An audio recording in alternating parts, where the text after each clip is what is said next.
दोस्तों, मेरा नाम है पंकज और आप देख रहे हैं जैन स्किल्स। आज अपने बात करेंगे क्लासिफिकेशन ऑफ फायर के बारे में, जिसके अंदर पहला अपना टॉपिक है ट्रायंगल ऑफ फायर। तो सबसे पहले आपको मैं ये बता दूं कि आग क्या होती है। बेसिकली अपने सभी आग को देखते हैं तो आग एक रासायनिक प्रक्रिया है जिसके अंदर धुआं, रोशनी और ताप निकलता है। तो जहाँ भी आप आग देखते हो, जहाँ कहीं भी, तो उसके अंदर धुआं, रोशनी और ताप होता है जिसे अपनी आग कहते हैं। अब आग लगने के लिए 3 एलिमेंट्स की ज़रूरत होती है, वो हैं फ्यूल, ऑक्सीजन और हीट। ये तीनों एलिमेंट जब एक साथ एक रेशो में मिलते हैं तो उसे अपने आग कहते हैं। फ्यूल, ऑक्सीजन और हीट को एक रेशो में मिलने पर उसे अपनी आग कहते हैं। उसे एक रेशो में दर्शाने के लिए आपके सामने एक ट्रायंगल बना है जिसे अपने बोलते हैं ट्रायंगल ऑफ फायर। इस ट्रायंगल के अंदर भी हीट, ऑक्सीजन और फ्यूल है और ट्रायंगल जो है ये समकोण त्रिभुज है। इसकी तीनों भुजाएं समान हैं तो इसे अपने एक समकोण त्रिभुज बोलते हैं। तो अभी मैंने एक समान रेशियो बताया, समान रेशियो।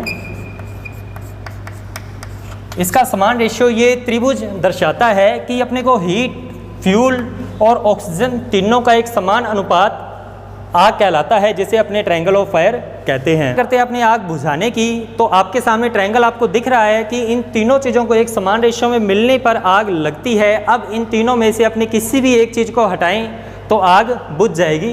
तो पहले अपने बात करते हैं फ्यूल की, कि फ्यूल को कैसे हटाएं। अगर अपने फ्यूल को ट्रायंगल में से हटा दें तो ट्रायंगल की भुजाएं अलग अलग हो जाएगी और आग बुझ जाएगी। तो इसको हटाएं कैसे, कि जैसे कि अगर मेरे सामने 2 मटेरियल है और इनमें से पहले मटेरियल में आग लग रही है और दूसरा मटेरियल इसी के पास में है, तो पहले ही आग जो है वो ट्रांसमिशन होकर दूसरी मटेरियल पर पहुंचेगी और दूसरा मटेरियल भी जलना स्टार्ट होगा।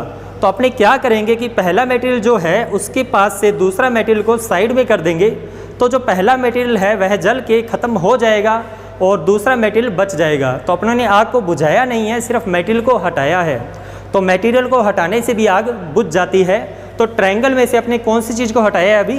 फ्यूल को। तो फ्यूल हटाने से भी आग को बुझाया जा सकता है। दूसरा है ऑक्सीजन, कि ऑक्सीजन को आग में से कैसे हटाएं। अगर कोई मटेरियल जल रहा है और उसमें से सिर्फ अपनों को ऑक्सीजन हटानी है, ना कि मटेरियल को और ना ही हीट को, तो उसको कैसे हटाएं? तो ऑक्सीजन हटाने का बेसिक फंडा ये है कि अगर अपने किसी चीज़ को ढक दें तो आग ऑटोमेटिकली बुझ जाएगी, क्योंकि उसको जो मिलने वाली ऑक्सीजन की जो सप्लाई है वह कट हो जाएगी और आग बुझ जाएगी।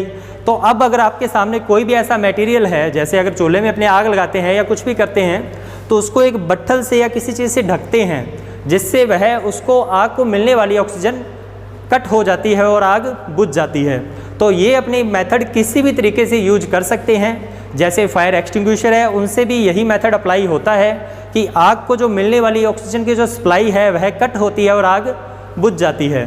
तो ये था ट्रायंगल में से ऑक्सीजन को हटाना। अगर अपने ऑक्सीजन को हटा देंगे तो समान रेशियो नहीं बन पाएगा और आग बुझ जाएगी। वैसे ही है हीट, कि हीट को कैसे हटाएं। अगर ट्रायंगल में से हीट को हटाना है तो अपने टेम्परेचर को डाउन कर देंगे।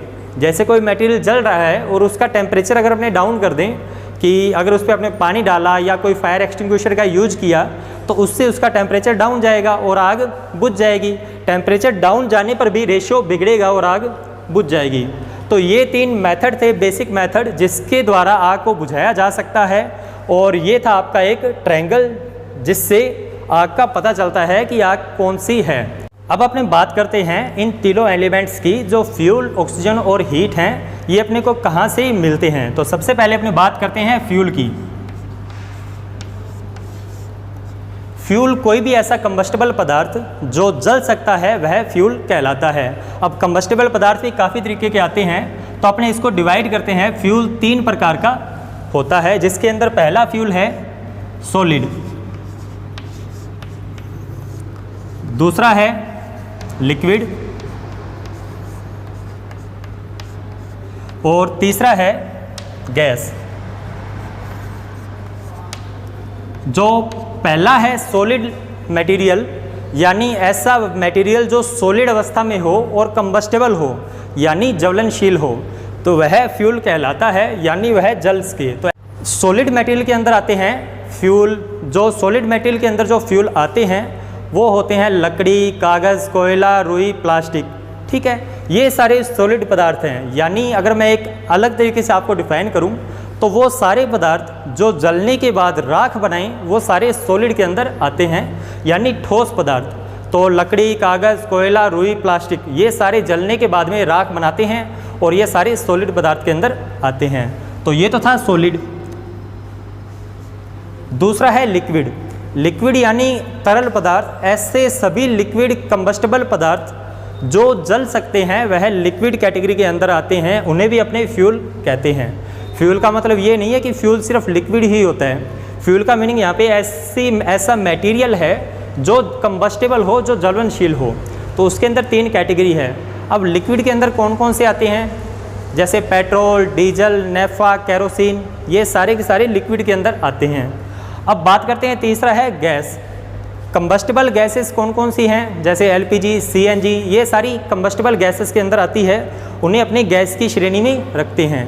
तो ये था एक फ्यूल का पोर्शन। इसके बाद में अपनी बात करते हैं ऑक्सीजन। ऑक्सीजन अपने को कहाँ से मिलती है? अब मेन पॉइंट ये है कि अपने को ऑक्सीजन कहाँ से मिलेगी। तो ऑक्सीजन अपने को कोई बोतल के अंदर बंद करके तो मिलती नहीं है। फ्यूचर में मिले तो अलग मैटर है, लेकिन अभी अपने को ऑक्सीजन बोतल के अंदर नहीं मिलती। तो ऑक्सीजन अपने को वातावरण से मिलती है। तो आग को भी ऑक्सीजन वातावरण से ही मिलेगी, उसके लिए अलग से कोई सोर्स की ज़रूरत नहीं है। और तीसरा है हीट। हीट यानी इग्निशन सोर्स। आग को जलने के लिए एक ऐसा टेम्परेचर, एक ऐसा इग्निशन सोर्स चाहिए जिससे आग जल सके। जब कभी अपने माचिस की तिल्ली को जलाते हैं तो उसको जलाने से जो इग्निशन पैदा होता है, जिससे माचिस की तिल्ली जलना स्टार्ट होती है, तो वही अपना हीट है।